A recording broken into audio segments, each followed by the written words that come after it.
Baik, kembali bersama Suhani di Ekspresi Sabah FM. Waktu ini kita bersama melalui segmen Jasa di Radio bersama Yang Mubakir Ustaz Dojeri Haji Daif, Timbalan Pengarah Kanan Jakin di Sabah. Baik, ini Ustaz ya, bagaimana agaknya penghayatan Ramadan ni dapat membangun perpaduan umat Islam sejagat? Berbicara tentang Ramadan, seperti mana yang kita lihat tadi, bahwa Ramadan adalah merupakan bulan tarbiyah. Dan kalau kita kembangkan Ramadan sebagai bulan tarbiyah kepada pembangunan masyarakat ataupun perpaduan ummah, Ramadan adalah merupakan di antara bulan yang amat-amat menarik untuk kita jadikan sebagai satu masa yang sesuai untuk kita nak melihat ataupun nak menyatu padukan dalam masyarakat. Sebagai contoh, kita lihat apabila masuk bulan Ramadan, semua masjid saya yakin akan dirimpahi oleh masyarakat Islam dengan melakukan sembahyang berjamaah. Dan tentunya apabila berlakunya sembahyang berjamaah, maka ini merupakan salah satu tanda atau petanda bahawa kekuatan ataupun perhubungan ataupun perpaduan umat Islam itu amat kuat. Nah, apabila kita lihat dalam bulan Ramadan dengan adanya sembahyang berjamaah, khususnya malam-malam Ramadan, malam tarawih ini, kita lihat bahawa semangat untuk bersama itu adalah nampak dalam kehidupan masyarakat Islam. Dan tentunya kalau kita lihat hikmah sembahyang berjamaah ini adalah merupakan salah satu contoh yang telah digambarkan, yang telah dicontohkan oleh Nabi SAW. Nak bagaimana nak membina empire, nak bagaimana nak membina kepimpinan, maka kita lihatlah sembahyang berjamaah. Apa tidak ya, cantik sangat. Nah, kalau saya boleh katakan dalam masa yang agak singkat ini, apabila kita lihat sembahyang berjamaah ini, memang terlalu identik dengan perpaduan. Kalau kita lihat, pertama ialah apabila kita nak mencari imam ke depan, kita hendaklah mencari imam yang bersesuaian. Bukan setakat dari segi ilmunya tentunya, tetapi yang paling penting ialah kesepakatan masyarakat untuk menerima dia sebagai imam. Dan apabila kesepakatan itu telah diterima, saya rasa yang makmum di belakang tidak ada yang protes. Kerana imam itu telah dipilih. Ini namanya perpaduan. Dan yang paling cantik, apabila sudah imam itu dipilih sebagai ketua dalam jamaah itu, atas dasar musyawarah, maka di situ timbulnya suatu hubungan yang paling rapat antara pemimpin dengan rakyat. Yang mana apabila pemimpin kata Allahu Akbar, kerana dia dipilih atas ilmu, dia dipilih atas musyawarah, apabila dia berkatakan Allahu Akbar, ruku, semua ruku. Dan yang di belakang pun, tidak kira warna kulit apapun, mereka akan tetap akur dengan perintah ataupun kenyataan yang dibuat oleh pemimpin tersebut. Dan ini yang disebut dengan perpaduan. Kalau inilah yang kita terapkan dalam kehidupan kita, dalam masyarakat kita, dalam hal kepimpinan ataupun dalam hal perpaduan, saya yakin tarbiyah Ramadan dalam membina perpaduan ini amat-amat cantik sekali. Dan bukan setakat itu, bahkan setelah kita habis solat berjamaah, perpaduan itu akan lagi terjalin dengan adanya salam antara satu dengan yang lain. Dan tentunya apabila berlakunya hubungan salam begini, ini akan merapatkan lagi hubungan silaturahim antara muslim dengan muslim yang lain. Dan pada waktu itu kita pun tidak jangka siapa yang kita salam. Tapi yang kita tahu bahawa apabila dia ada dalam masjid, dia sembahyang berjamaah, kita tahu dia adalah saudara kita. Dan bukan setakat salam, bahkan ada yang berpelukan menunjukkan bahawa itu adalah hubungan perpaduan yang amat kuat.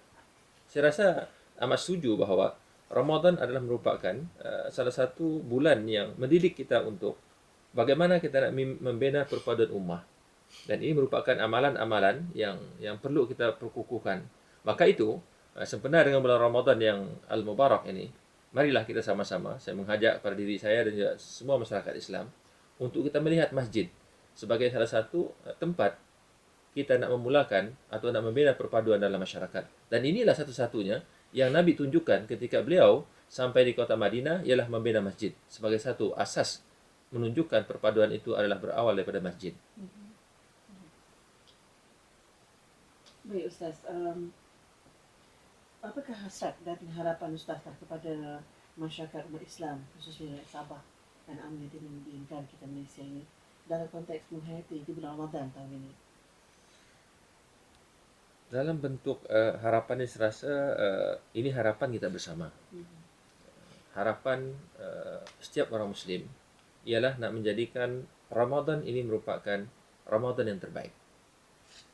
Ini adalah merupakan cita-cita semua masyarakat Islam. Khususnya orang-orang yang menghayati Ramadan ini bercita-cita nak menjadikan Ramadan kali ini adalah Ramadan yang terbaik.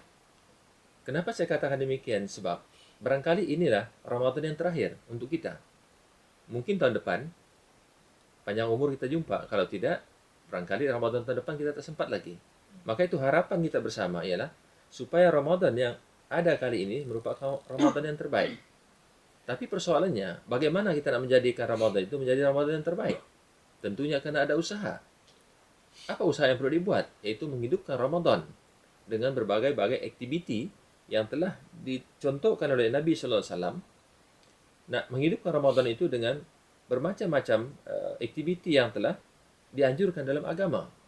Kalau Nabi Sallallahu Alaihi Wasallam sebut ialah apabila masuk bulan Ramadan, Nabi itu adalah merupakan orang yang paling ringan tangan, yaitu bersedekah, memberi sedekah kepada orang lain dan sebagainya. Di samping itu, Nabi menyebutkan nak menjadikan Ramadan itu menjadi Ramadan yang terbaik ialah kita isi dengan Qiyamul Lail. Yaitu kalau dalam bulan Ramadan yang kita kenal dengan Qiyamul Lail ini ialah salat tarawih. Salat tarawih dan juga salat witir. Di samping kita mengamalkan Al-Quran sebagai salah satu bacaan dan menjadi panduan seperti mana disebut dalam awal-awal tadi bahwa Ramadan adalah bulan yang diturunkan oleh Allah Al-Quran. Dan tentunya apabila Ramadan itu diturunkan Al-Quran, wajarlah bagi kita menjadikan Al-Quran pada bulan Ramadan ini sebagai salah satu sumber inspirasi yang utama. Sebab ini adalah merupakan kitab yang diturunkan pada bulan Ramadan. Selain daripada itu ialah kita juga mengharapkan bersama agar Ramadan ini mampu menjadi bulan tarbiyah binafs, tarbiyah pada diri, yang melibatkan tarbiyah dalam bentuk tersebut awal-awal tadi ialah kesabaran, disiplin kita. Dan alhamdulillah puan, kalau kita lihat bulan Ramadan ni saya rasa di antara kita agak berpegang dengan waktu. Kalau kita buka puasa jam 6.30 sekarang ini, rasa-rasa sebelum 6.30 dah kita siap dah untuk nak menunggu masa untuk nak berbuka puasa. Inilah Islam ajarkan tentang bagaimana kita nak menjaga masa. Inilah merupakan tarbiyah yang telah dididik dalam Ramadan. Maka itu kita mengharapkan setelah Ramadan ini, disiplin yang dididik dalam Ramadan ini dapat kita lanjutkan pada bulan-bulan yang lain. Selain daripada itu juga, harapan kita bersama, mudah-mudahan sempena dengan Ramadan Al-Mubarak yang mulia ini, kita cuba menjadikan masjid sebagai satu wadah perpaduan ummah. Seperti mana kita nak melaksanakan sembahyang berjamaah, berbuka puasa bersama di masjid, dengan aktiviti-aktiviti yang dilaksanakan di masjid sebenar Ramadan ini. Dan ini merupakan salah satu platform yang paling sesuai untuk kita nak menjadi wadah perpaduan ummah. Nah, di samping itu, juga hasil tarbiyah Ramadan ini akan melahirkan manusia yang bertakwa. Dan tentunya harapan kita bersama ialah apabila habis Ramadan ini, ataupun dalam Ramadan ini, kita tidak ingin mencapai sesuatu nilai tingkatan yang Allah iktiraf dalam Al-Quran. La'allakum tattaqun. Hanya dengan orang-orang yang berpuasa inilah, dengan keimanan itulah, maka dia akan mendapat nilai takwa yang sebenar. Maka itu Nabi sebut, man shoma ramadhana imanan wa ihtisaban ghufira lahu ma taqaddama min dzambi. Barang siapa yang melaksanakan menghidupkan Ramadan atau menghidupkan Ramadan itu dengan iman karena Allah semata-mata, maka tunggulah Allah akan beri nilai yang paling tinggi, la'allakum tattaqun. Itulah barangkali puan yang saya dapat maklumkan ataupun saya sampaikan. Tapi yang terakhir sekali, harapan kita bersama dan harapan umat Islam yang melakukan puasa ialah mendapat puasa yang mabrur, insya-Allah. Dan sesungguhnya bulan Ramadan ini adalah sangat istimewa ya Ustaz ya. Ya. Dan keutamaan bulan Ramadan ini untuk kita ialah menjadikan sebagai momentum yang tepat untuk kita mendidik diri ini menjadi lebih baik, memperbanyakkan amal ibadah, dan mendekatkan diri dengan Allah SWT. Dan bahkan barangkali dalam bulan Ramadan ini juga mendidik kita untuk menjadi orang yang pandai berbelanja. InsyaAllah. Sebab kalau hari biasa kita berbelanja lebih, tapi dalam bulan Ramadan ini kita boleh budget. Ya, betul. Sebab kita dah mengelakkan pembaziran. Tapi apa yang berlaku dalam masyarakat kita puan, bulan Ramadan itu pula menjadi satu platform untuk sedikit pembaziran. Apa tidaknya kita, ya biasalah kita faham dan kita sudah tahu maklum bahawa orang yang berbuka puasa ni dia punya selera Ya. makan tu banyak. Ya. Tapi kadang-kadang terlupa tentang pembaziran. Sehingga bila nak menyediakan juada, kadang-kadang pergi ke nak pergi ke mana? Ke bazar Ramadan, beli semua nak beli. Tapi apabila buka puasa, yang kita mampu hanya satu benda aja makannya pun.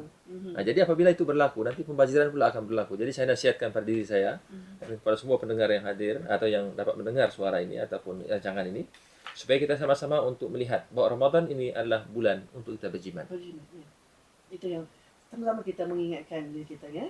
Dan terima kasih banyak Ustaz. Ya, Terima sama. kasih banyak kerana berkongsi bersama kami mesti segmen Jasa di Radio ini.